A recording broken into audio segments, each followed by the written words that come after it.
Добрый день, дорогие друзья! Сегодня 22 февраля 2013 года. Марот представит вам прогноз по евро-доллар от компании MBCFX.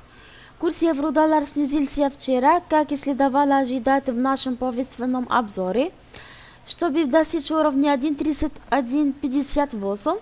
Затем поднялся немного, как контактная коррекция шаг, которая подтверждает медвежий тренд цен. Как мы по-прежнему ожидаем, что евро продолжит свой медвежий тренд, в частности формирование глава и плечи на дневном графике.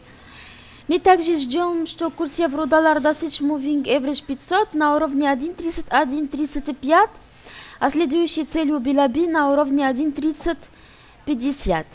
Почти все технические индикаторы остаются в русле медвежьего тренда.